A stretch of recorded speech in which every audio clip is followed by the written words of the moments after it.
Good evening, Like, Commissioners. I'm Dr. Jesse Fields. I'm a Harlem community doctor. I am an independent because I believe that independence is fundamental to prioritize the important matters of health, housing, human rights, community empowerment above partisan interests.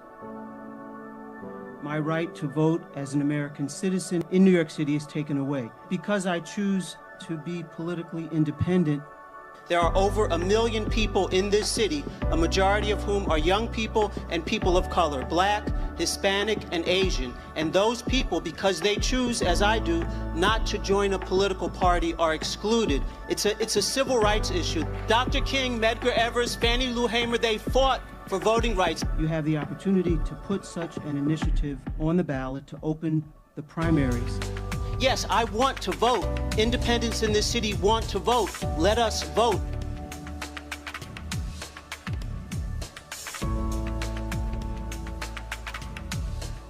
Open up the primaries. Give everybody the right to vote. No justice, no peace. step up, tell us your name, where you're from, and briefly, what's on your mind? Good morning. This is Dr. Jesse Fields, Harlem community doctor.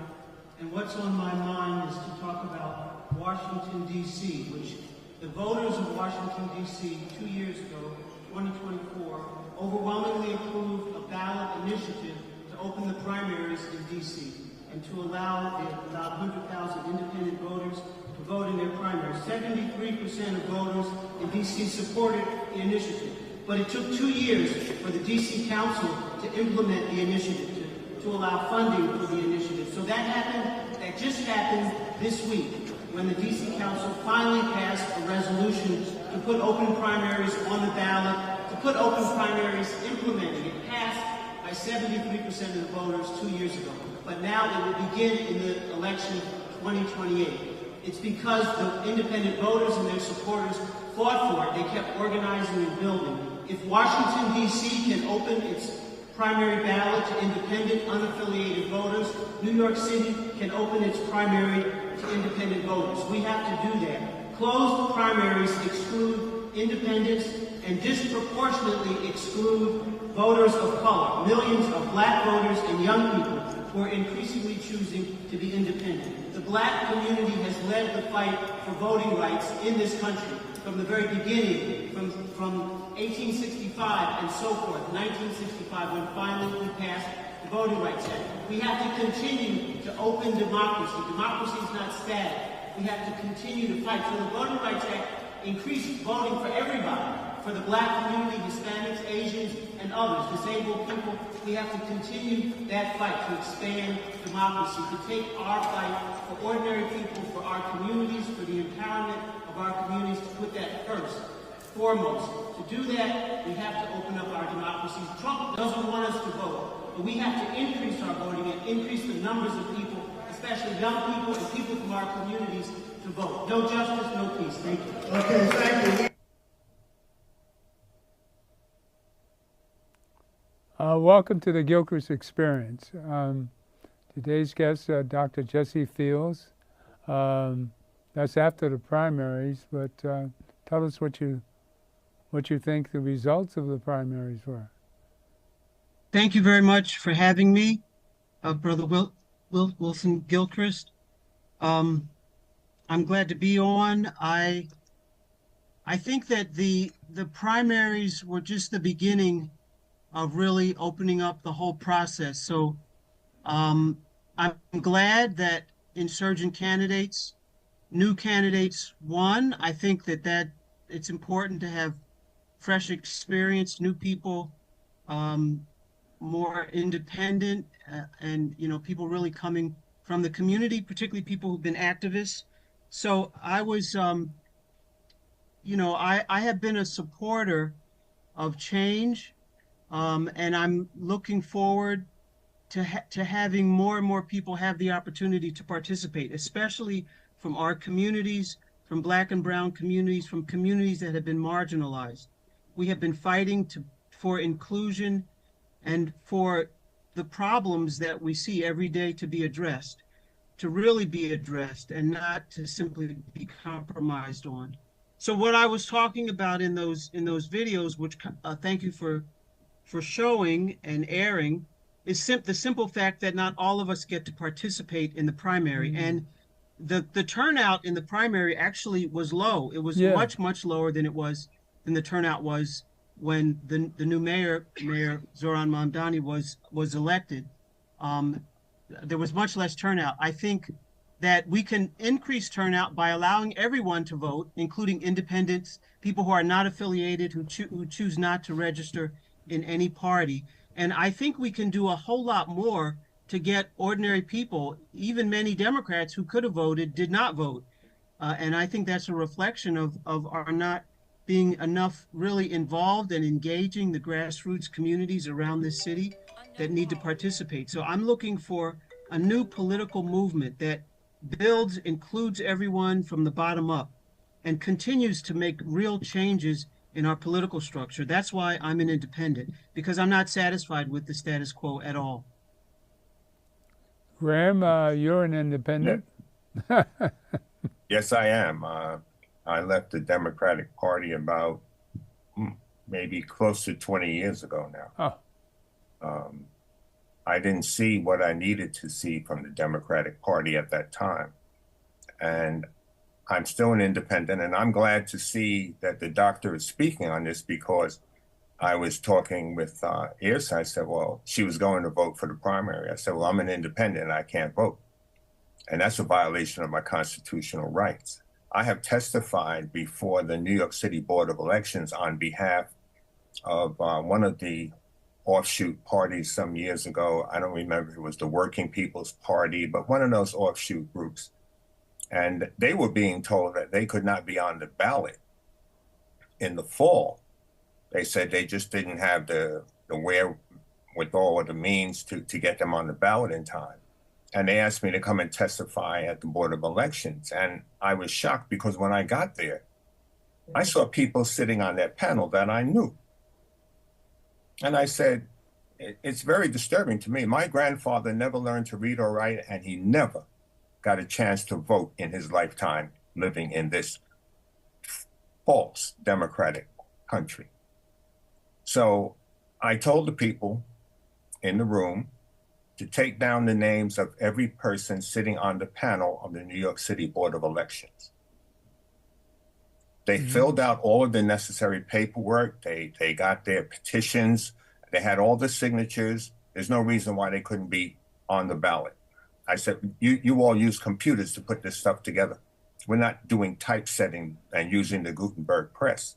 So I told the people, I said, if your party is not on the ballot for the primary, you will individually sue each person on that panel for violating your constitutional rights. Sue them individually, then sue collectively.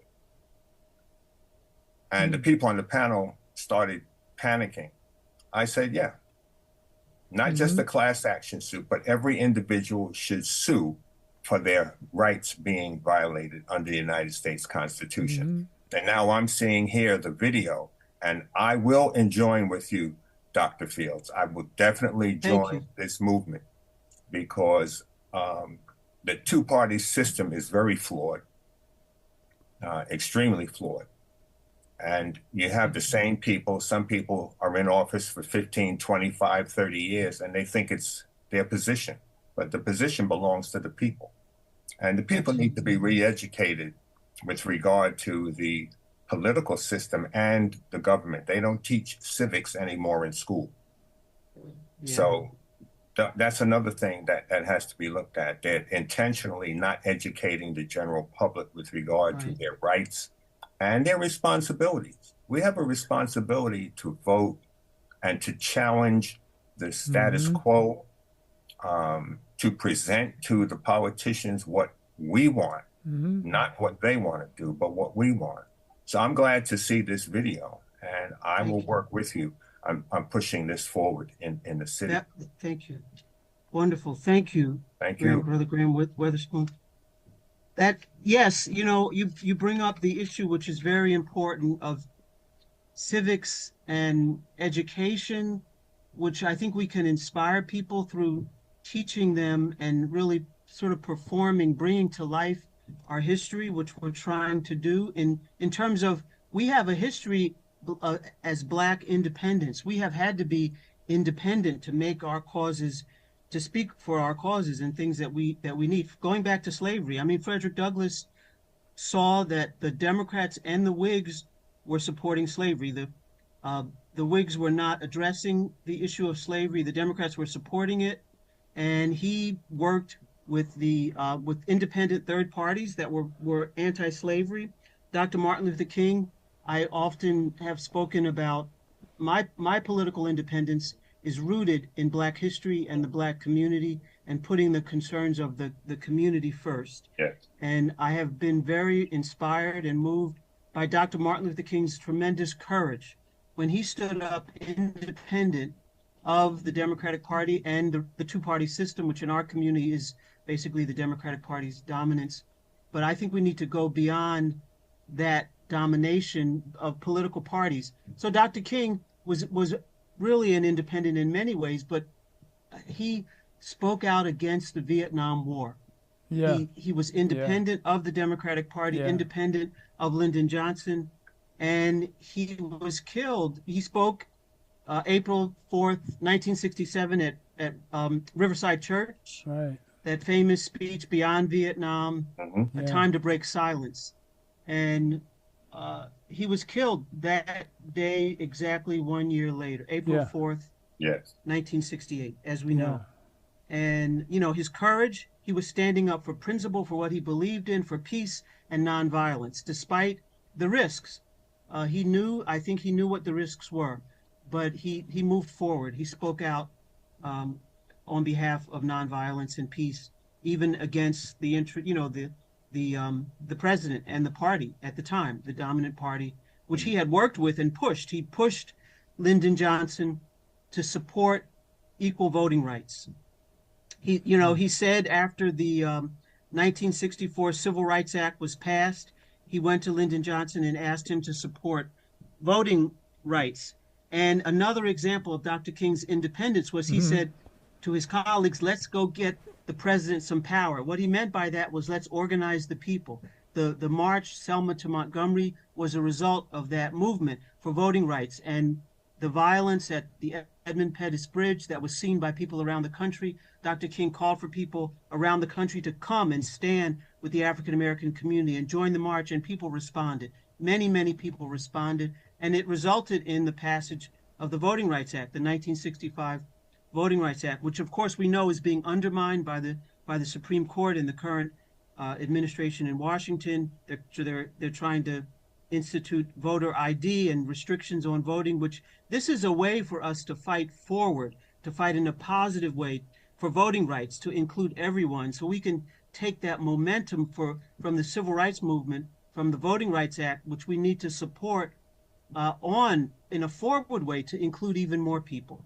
Yeah. By that I mean to include the young people and people of color and ordinary people who are independent of the two parties, who just don't want to go with the status quo. You know, when I speak in schools, I tell high school students, the first thing they need to do is register to vote. Yeah. If our high school students got serious and voted, I tell them you can change the direction of New York City. That's it. In a heartbeat, because the adults are not doing what they should be doing. But if you as a group, you all are in social media and all this stuff collectively. Yeah. You all could come, flood a primary, and put forward a candidate that you wanted, and change the dynamics of the entire political structure. I remember back in 2007, during the presidential campaign, I got a phone call from one of our well-known public officials. And that individual had asked myself and my wife to represent them at a meeting. It turned out the meeting was being called by Assemblyman Wright from Harlem. And the Democratic Party was running headlong with Hillary Clinton. The meeting that Wright called was a meeting to meet with a young man named Barack Obama. Yeah, yeah. Yeah. And in that meeting, we got to sit and talk with Barack Obama in 2007. Mm-hmm. And he snatched the silver spoon from Hillary Clinton's mouth. That's it. And the status quo Democrats had to pivot from Hillary Absolutely. to Barack. Mm. There were black people that said that Barack wasn't black enough. All Yeah. kinds of times. You know, and I'm not going to mention their names, but Everybody. they all got on the bandwagon. Yeah. The Democrat that was supposed to be the gifted child was not the gifted child. And Barack Obama, we saw what happened in his coming and his two successive terms. The two terms which were so dynamic that this guy in Washington has a problem. Everything he's doing, he's trying to compete That's with it. the former That's president. it. Tell him, Graham. You know, and He's this is jealous. not about competition. He's As jealous. a president, you should be there to do in your time what is best for the nation. That's it. And if each one does what is best for the nation, they'll all be great men. That's it. You know, but here we are, and it's very critical. And lastly, I was at the Schomburg, almost 40 years ago. They had an exhibit on the victims of the civil rights era. My youngest son Joshua was looking at the photographs and the dates, and he said, "Dad," I said, "Yeah." He said, "This was going on when you were a boy." That's it. I said, "That's right, Joshua." And it'll happen again. It It's will happening. happen again in your lifetime if black people are not ardently working to maintain their rights, to protect their rights, not only for themselves, but for those coming behind them. And this is where we are today. Well, Yeah, absolutely. that comment about Obama brings me to this roll-in. Run item 3. I want you to remember a Democratic president that saved the world, and when he came in. Mr. President, thank you for doing this. There's been a lot of energy as you've been traveling the last few days. Right. You just finished a rally here in Fayetteville, and you've said your legacy is on the ballot. Yet there are reports that the African-American vote is not exactly where they would want it. How do we translate the energy that you clearly inspire and the message that you've inspired about your legacy into actual votes? Well, look, the good news is that what we've seen over the last several days is in Florida, in North Carolina, in places all across the country, votes generally have been up. You've seen in the African American community big surges in early vote, big surges in Latino vote, big surges in youth vote. And so if we can just sustain what we've done over the last several days, then I will feel good about the ultimate turnout results. But what is true is that in part because I think a lot of people still can't believe that Donald Trump would be elected president, there may be a complacency setting in. And you know, the main thing that I've been trying to explain to people is that if you supported me in 08, if you supported me in 12, if you think that I've done a good job, if you believe that Michelle's done a good job, everything that we've done over the last 8 years will be reversed with a Trump presidency. And everything will be sustained and built on with a Hillary Clinton presidency. So this vote is as important as any of those other two votes in being able to maintain a progressive agenda that keeps 20 million people with health insurance and hopefully gets the next 20 million, that makes sure that we're working on issues like criminal justice reform, and somebody who actually wants to see a reinvigorated civil rights office in the Justice Department, that wants to make sure that things like early childhood education get put in place so that our young people can all get the benefits of a great education at the earliest stages all the way through college. You can't say you care about those things and then suggest somehow that you're feeling cynical or you're not sufficiently inspired. Michelle and I, we talk over the dinner table. We explain to our daughters, not everything's supposed to be inspiring. Sometimes you just do what you have to do, and one of the things you got to do right now is to make sure to vote for Hillary Clinton. You've actually criticized Trump for having the support of KKK sympathizers. I mean, this is frightening for many people in this country, but I don't know if it has come home to them. Well, look, I've been critical, not that somebody decides to support him, but that the fact that he doesn't immediately disown that support and sends signals that he is okay with discrimination against minorities, that he's okay or sympathetic with respect to discrimination towards Muslims. These are things that he says on an ongoing basis. Comments that would have once been considered completely disqualifying by a Democratic or Republican candidate. Imagine if I, when I had been running, had said 1/10 of the things that Donald Trump has said. People would have immediately said that person's not qualified to be president. If Hillary Clinton right now said just a fraction of the things that Mr. Trump said, people would be outraged, and the Republicans would say, you can't have that person serving.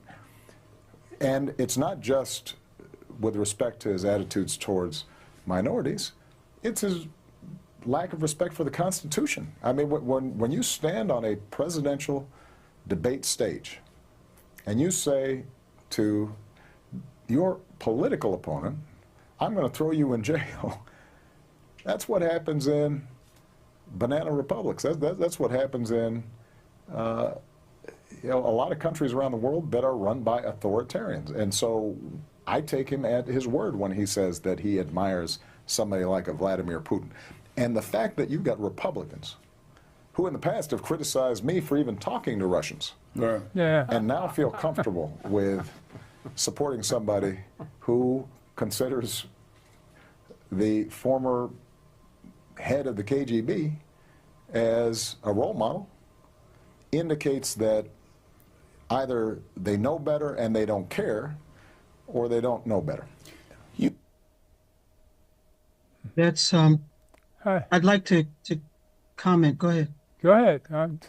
May I? Okay. Thank you for showing that video. I was thinking about the fact that Barack Obama was elected in 2008. I certainly supported him. Many independents did, along with the Black community and young people. And one of the things that is not talked about and that should be talked about is that he would not have become the nominee of the Democratic Party if it had not been for the states that have open primaries and allow independent voters to vote, like Iowa, Massachusetts. Those early states allow independents to vote, and he got a majority of the independent vote. He inspired people across the board from our communities, young people, people of color, and just progressive and decent-minded Americans who wanted to see a change.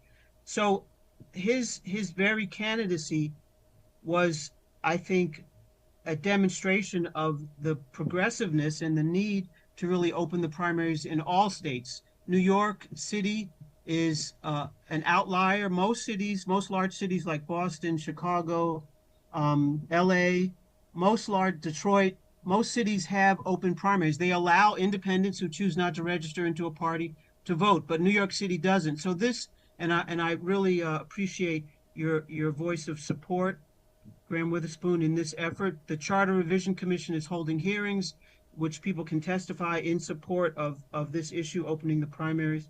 And the other thing about, I supported Barack Obama. I was thrilled that he won. I supported him in 2008, and in 2012, we campaigned among independents for his support in states where independents could vote for him. But I think he could have gone further in his support for political reform. He lost a lot of the independent vote in 2012, and Hillary Clinton lost all of it, pretty much, or a lot of it, in 2016. So I think that we could have done more with the Obama candidacy.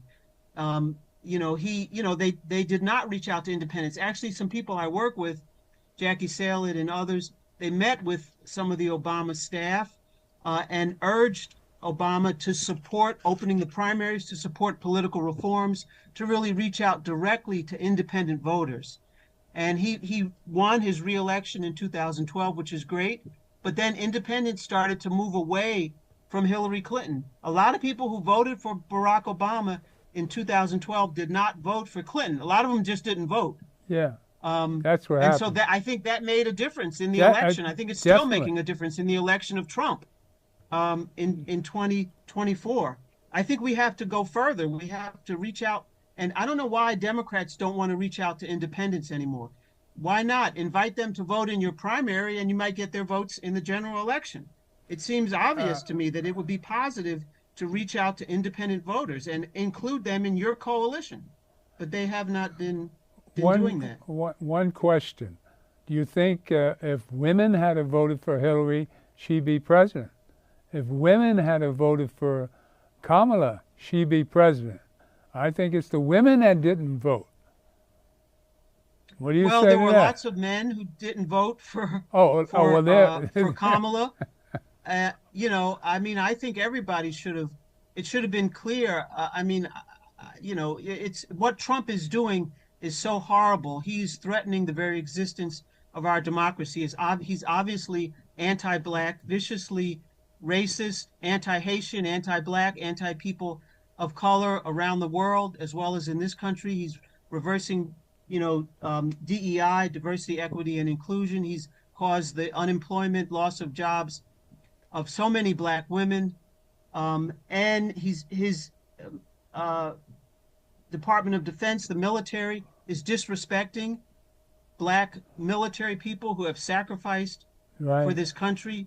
It's, you know, I think that it was a big mistake to elect Donald Trump. I mean, and we have to go back. We have to build the movement again. I mean, I think that we had movements. We were more connected to the Black Lives Matter, the youth movement, the independent movement in 2020.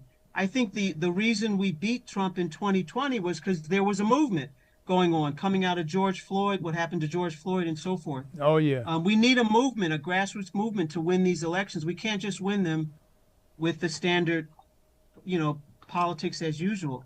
It does not work anymore. Too many people are simply dissatisfied with the status quo and with the two parties. And Winston, you spoke about the female voters, the women voters. Yeah.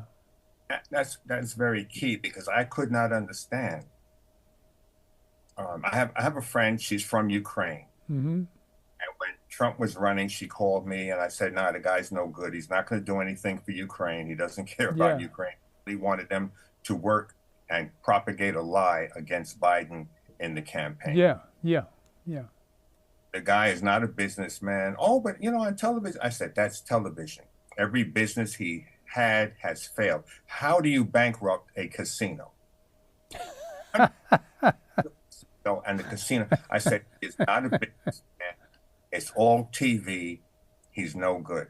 I spoke with her last week. She's so upset. She's getting videos from her family in Ukraine of what's going on. I said, I told you. And she voted for him. I said to her, look, I don't understand as a woman how you can vote for a sexual predator. Yeah. I don't understand it. I don't understand the fiber of women today that would back such a degenerative form of humanity. Right. Have that person be the leader of their nation. Mm-hmm. There's a rapper that did a song, I believe I can fly. I believe I can fly. Mm-hmm. I believe I can touch the sky. Well, he was charged as a sexual predator. And I've had women say to me, well, that's separate, you know, but I love his music. And I'm like, on the music and look at the individual. Mm-hmm. You're financially supporting a man who is a degenerate. And if he were victimizing your daughter, I guess that would be okay. Yeah.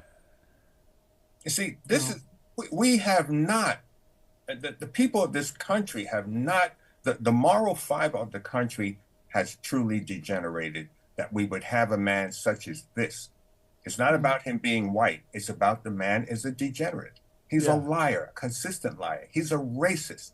He's a misogynist. And yet, so many women support him and go to his rallies. White people, I think, began to get a taste of what's going on when ICE started killing white people. Mm-hmm. And they were out demonstrating. You have a woman, a gay woman, who is shot to death by these rogue quasi law enforcement personnel. Yeah. The other young man that was carrying a weapon, had the right to carry, was not trying to use his weapon against anybody, and they summarily executed him in the street. But unfortunately, people are not waking up. It's like they're in a lobster pot. And when they wake up, it'll be too late. But the political party... No, it can't be too late. They're waking up now. They're waking up now. I hope so. And the Supreme They have Court, to. They have to wake up. I mean, this has gone too far. He's gone too far. The Supreme Court. Yeah, I think he's lost a lot of the support that he had. And we have to keep fighting. I mean, we know as a people about continuing to fight in the face of deep odds against you. But I think he is losing support, and if we can unite people and keep building, we have to, as Winston Gilchrist was saying, and we will. I think we will overcome this terrible moment of his presidency. And the polls, his numbers are down, and we gotta keep building in a positive way, I think. As they organize. Look at what we're doing at NAN. Look at what we've done at NAN all this time. Now, we saw Reverend Sharpton and Obama 10 years ago, and they warned us back then. They saw it coming. We saw it coming. Now, Comey had brought out an investigation against Hillary, a month before the election? And he had the same investigation going against Trump. And he didn't mention Trump's investigation, but he mentioned Hillary's. It's all a con. We've been conned into this man twice. And it's stupidity to see what happened first time and to see what happened in 24.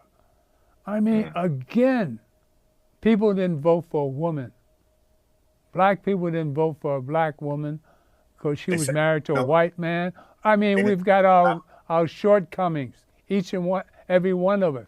Something happened, some problem, and black people don't vote like they're supposed to. Well, now, how do we get them to vote now? Well, I mean, if you look at the numbers, a lot of people did vote for Kamala. So we were cheated? There was You think we were cheated? No, I think we have to look at the numbers. There was the margin of victory. There was a way. It wasn't that close. I mean, Trump. If I don't have the numbers in front of me, we should talk about the numbers. There was a margin of victory that was certain people, but a lot of people did vote. I mean, black women came out in force in support of Kamala. Okay. And others, she did get votes.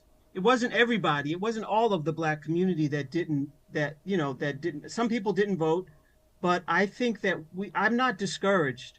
I think it's terrible what's happening, real tragedies, but we have to keep fighting, like you're saying. I agree, and I think the leadership of Reverend Sharpton and the National Action Network is vital. That we have to keep building, and I think that if we can keep leading with this issue of voting rights and opening up the political process and reaching out to all voters, that we can make a difference. I think we can really make a difference.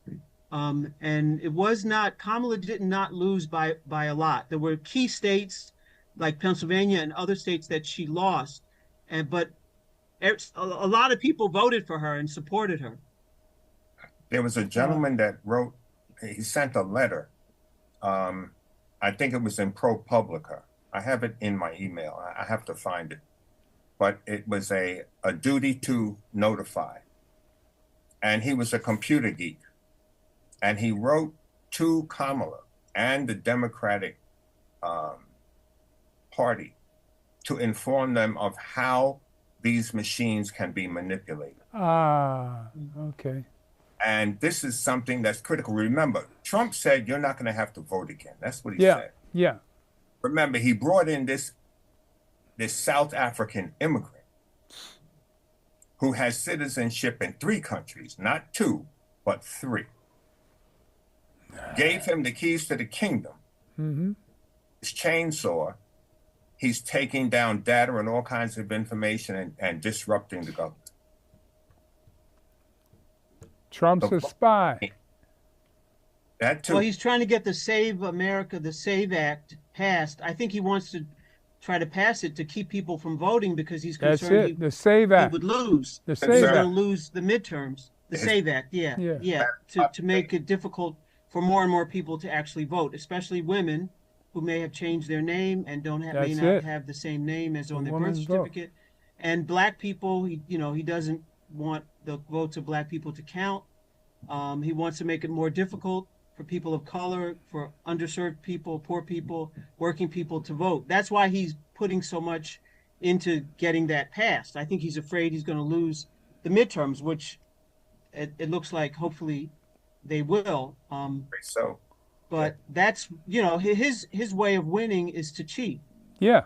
is to keep people from voting and not count their votes. That's his strategy. He cheated the first time with Putin's help. I mean, that was obvious back then. And he cheated again in 24, I believe.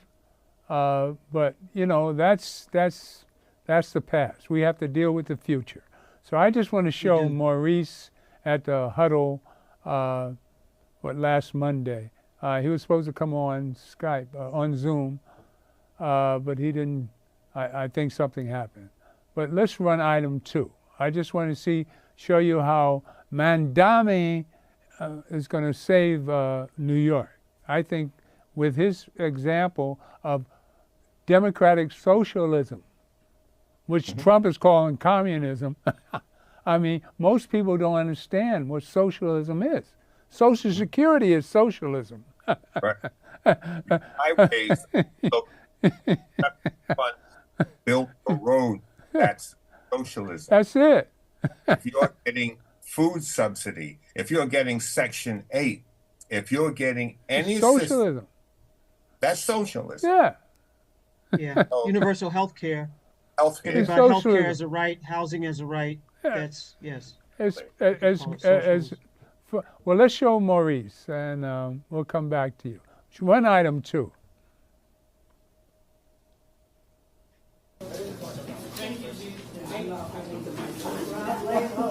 Right. Thank you for that, Christian. Thank you for that, Ms. Gina. That was very informative. Now, Christian and I read similar articles, so I'm going to give you guys the condensed version of mine, which is kind of like what I think about mine. So I'm, again, talking about the rise of the democratic socialists of America, specifically in New York, Mamdani's big win, and how Mamdani was able to get 3 of his people in office, which is really big. We're talking about Daraliza Avilia Chevalier. Is it Chevalier or Chavez? How do you have it? Chevalier. Okay, Chevalier and Claire Valdez. So they had 2 big races. The races didn't really pan out the way people expected them to. They were elected mostly among like whiter and highly educated neighborhoods. You would think that they, like the ones that were being gentrified, among an influx of like new arrivals. Now you would think it would be like predominantly poorer people or whatever that would be supporting them, because socialists are primarily against like poverty. They want to get rid of poverty, and they have a lot of views that are geared towards helping the middleman and like the working class. So you would think that it would be most of those people would be out there supporting them, but no, they got a lot of mixed votes, which has people hopeful about them being able to do well on a grander stage, like win in other states like Florida and different things like that. The article gives mixed reviews on whether that's plausible, whether it can happen. So what I want to talk about specifically, the article calls them pretty much the insurgent wing of the Democratic Party. And the language that I've been hearing about them recently is kind of like, I don't know, it seems like a little bit skewed and jaded. I don't know why we're using the words insurgent now that socialists have one. Like, we're treating it like if there's some kind of, like, the Taliban is what I would think of when I think about insurgents, right? Like, socialism is not a new phenomenon, right? Like, Dr. King was technically a socialist. Dr. King believed a lot of the same things that some of these people believe. I feel like they're getting somewhat of an unfair rap. I also heard recently about Chevalier's old tweets or some kind of social media stuff that she was doing from like 2018, right? And again, I don't think that it's fair. She was not running for politics at that time. She's a regular person like you and I. Okay. So now that she wins, I don't know why all of a sudden they're bringing tweets from 2018 to be like, hey, look at this tweet you made. Like, if we examined all of our social media accounts from back then, I'm sure all of us have said things that we didn't mean in the moment, or we said for a reaction or some kind of different thing. So I don't think it's fair for them to say that, especially when we've elected a president who started his political campaign by saying, like, certain people are rapists, they carry disease, they commit crimes, and he assumes some of them are good people, right? And then we had audio leak of him talking about when you're rich, they just let you do whatever you want. Bunch of explicatives that I'm not going to repeat. How he could grab people this way and that way and all that. And we had no problem voting for him. And we're not using the same kind of words when we're addressing that section of the population. So I want to know basically what people think about the Democratic Socialists of America as a whole. I want to know, like, do we think that they're getting a fair rap in this election? Personally, I'm not opposed to having socialists like win, as long as it's not if we're looking at the far left, it's like they'll be the socialists, and then the far right and the socialists who want to basically make things better for everybody, right? Like Mom Daniels is a socialist, but he's made things better for the city. Everything that he's done has basically helped us. He made campaign promises, and this is one of the first mayors that I'm seeing in a long time that has said, I'm going to do this, I'm going to do that, and there's no excuses. There's action. He's done pretty much all of what he said he's going to do already. So, I mean, I'm all for that. If they can be effective and work, I don't care if we have slightly different ideology. I don't think that we should be infighting, right? Now, this article discusses a lot. See, what I want to bring out is that socialism has been around a long time. Yeah. Roosevelt, what could be more socialist than Roosevelt? I mean, wow. And Hitler was a socialist. I mean, he did wonders for Germany. But these two people had different outlooks on how to treat people. And they had their hates and their loves. Roosevelt was debilitated, you know, at 30, what was he, 30 years old, and he caught polio and crippled for life. So he knew what it was like to be, and he was rich.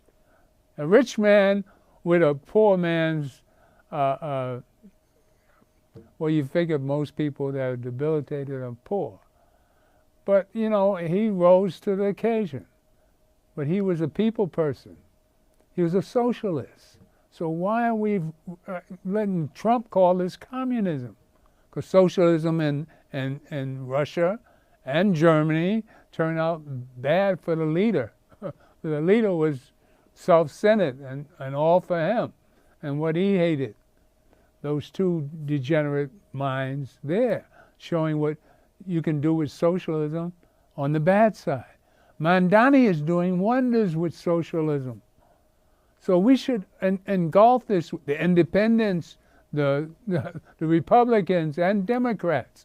This is the answer. Look out for the least among us, being Christian, bringing God into your heart.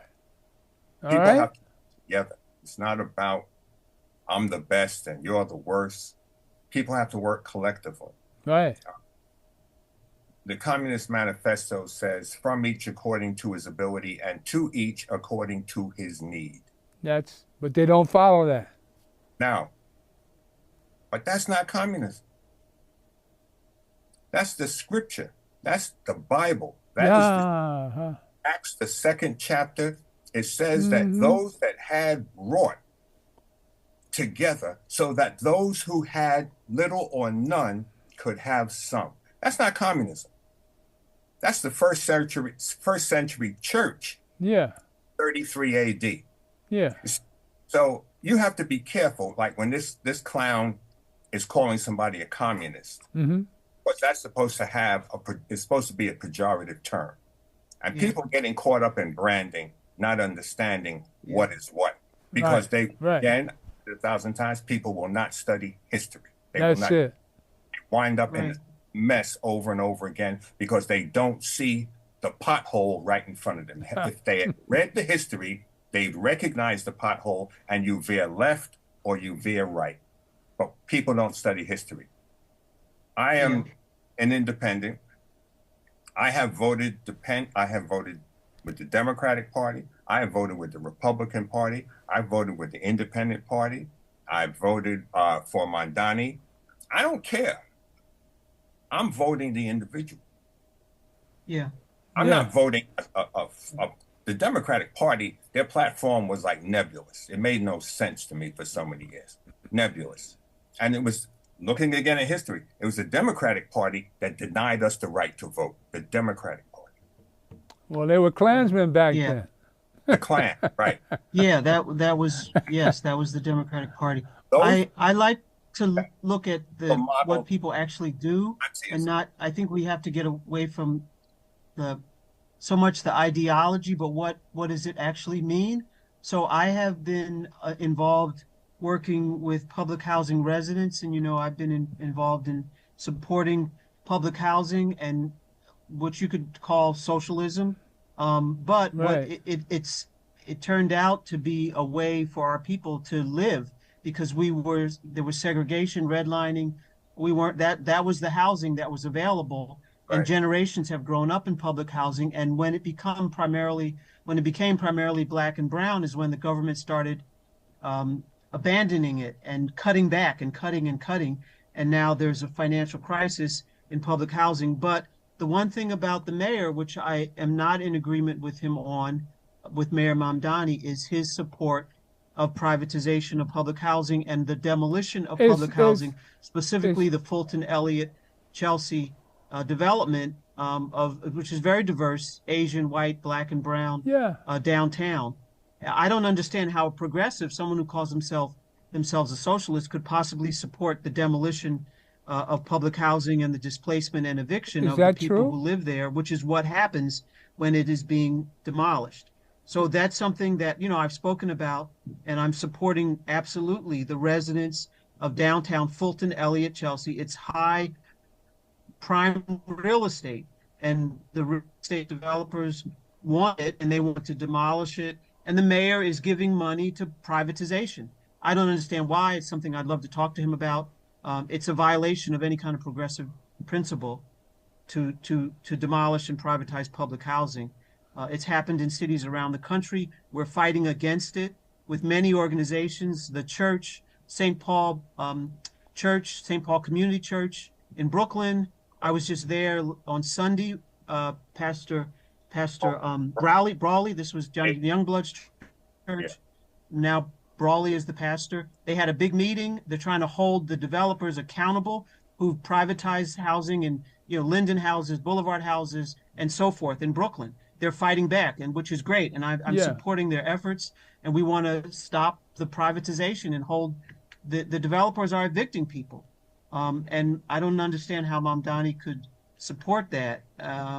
Doctor, if I don't understand it. Can I ask a question? And we're fighting it. The people who live in public housing are fighting, this demolition. It's in court, and it's a very important issue to me. When it's a contradiction of any kind of progressive policies or principles. When did that happen? Mamdani supporting this? He's given money. They're in court. the community there has been fighting it. It's been covered in the media, in local newspapers. The community has joined with the public housing residents and against the demolition because it'll be a health hazard not only for the public housing residents but for people who live in that area. It's a major issue in the city. It's been covered in the Gotham media and City Scoop and those local newspapers. I'd be happy to share more with you. Yeah. Renee Kitt, who's a Black woman who's one of the Tenant Association presidents at Chelsea Elliott Houses, has been fighting. They're in court. The court has put a stop to the demolition, Yeah. a hold on it. So we'll see what happens. But the mayor needs to support public housing, and he has not. This I'm goes surprised. back about 20 years. I was in Washington with Congressman Ed Towns years ago on a gun violence hearing. And this is one of the things he spoke with us separate and apart from why we were there. And he talked about the privatization of public housing 20 years ago. This is not new. This was a plan in place 20 years ago. Mm-hmm. That's true. Fort Greene. That was one of the housing projects they were going to take. Fort Greene, pink houses in East New York, and the Cypress Hills projects. Those three. Why? Crime. Mm-hmm. Those three housing projects had the highest crime across Brooklyn. Mm-hmm. One building, 1290 Sutter Avenue, was attributed to 310 felony crimes. Mm-hmm. A 5-story building where the occupants of that building were responsible for over 300 crimes. That is a nest and that was just one building. So they wanted to break up these housing projects, starting with the ones that were the most violent, Mm-hmm. displace those individuals, and they could care less where they went. Same thing with Fort Greene. And I was working, this is more than 20 years ago. I've been retired for 30. I told the people in Fort Greene they were going to be leaving. No, they can't. I said, you don't own anything. The city's going to do what they want to do. They started emptying out in a building, apartment A, the entire line, A, from the first, second, third, fourth, fifth floor, all of those apartments were vacated. They brought in marble countertops. They redid the apartments for privatization. Mm-hmm. And this has been going on and going on for decades now. The boulevard houses, my church, I used to be a member of St. Paul years ago when Reverend Youngblood was there, Mm-hmm. Reverend Brawley. But they've redone the buildings in the boulevard. You wouldn't even know they were housing projects. So they're not concerned. Their biggest concern was getting rid of the criminal element initially. Mm-hmm. And now it's about the money. This is another thing with Eric. Eric had all the developers in his pocket, Really? giving away the city to the developer. Ah. Yeah. People paying $5,000 a month rent in New York City. That's insane. It's criminal. Absolutely. So Mondani now, invariably, and I don't know, I'm not in the administration, I don't deal with it at all. But and you got to go back to the federal government. 14 years ago, or 12 years ago, the Supreme Court said that corporations are people. Right. Yeah. So the decision that they made, allowing corporations to get involved in politics, to buy off a campaign. Yeah, that was the beginning. That was the beginning. The Yeah. Supreme Court of the United States. Yeah. What do they call it? Something America, Citizens United. That's what they call it. Yeah. Yeah, Citizens They're not United. citizens. Yeah. Corporations cannot vote. All right? And many corporations don't even pay taxes. That's it. You had it from the federal level, and it's trickled down to the local That's level. it. And this is the problem, not just with the country, but with the local government. Well, I just want to put People in, with the money, they expect something in return when they put their money in the table to help an individual get elected. I like to put in, we should go to loudmouth. Run item 4. I just want to put this in there. Yeah, Mike, Chris did a walkthrough with the police. So is the concern a shooter? We get threats all the time. I'm not gonna not do the rally. Why don't you give me your name? Reverend Alfred Sharpton, chairman of National Youth Movement. We just buried a boy, and the only thing he did wrong was he was born on the wrong side of the tracks. In New York City in the 80s, what we wanted to say, people did not want to hear.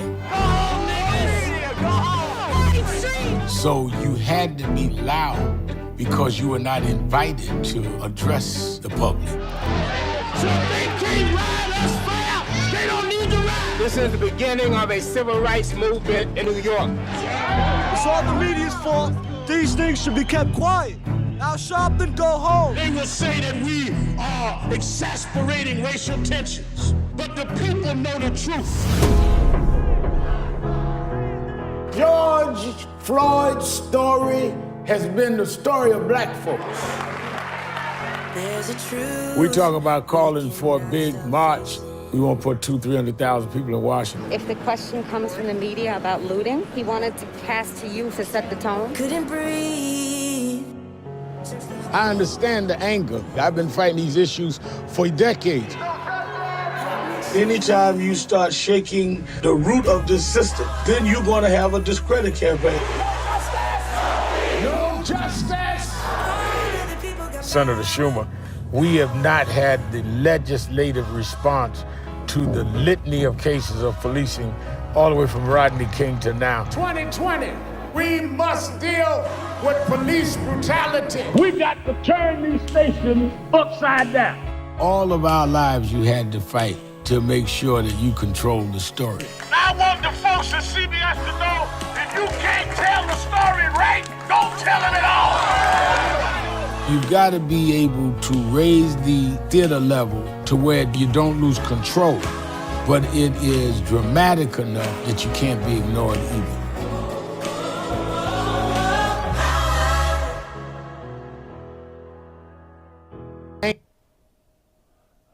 We don't have enough time to run the whole thing. But I think that's our future. You see with the new place opening up, the firehouse, and the next week, we can see that this leader has led us this far, and we've got the leadership now, and we're part of the team. We're part of the movement. So I see nothing but hope and joy for us in the near future. So we've covered a lot of it today. Yes, thank you. And it's great that the National Action Network and Reverend Al Sharpton's new headquarters will be at the former Faison Firehouse. I'm very excited about it and happy that we're going to be there. And the movement is growing with the commitment that he's made and that we've made to the Harlem community, to keeping our communities, our people being able to stay in the community. That's what this represents. And a new renaissance for Harlem and for the communities of New York City, to bring poetry, which he's talking about, literature. I'm hoping to bring the Creating Our Mental Health and the movement itself. And August 28th, we're marching the anniversary of the March on Washington. This year, August 28th, we will be marching. And with that, we have to go. The God in me loves the God in you, and stay tuned for more of the Gilchrist Experience. God bless. Thank you. Thank you. That was a good one. Yeah.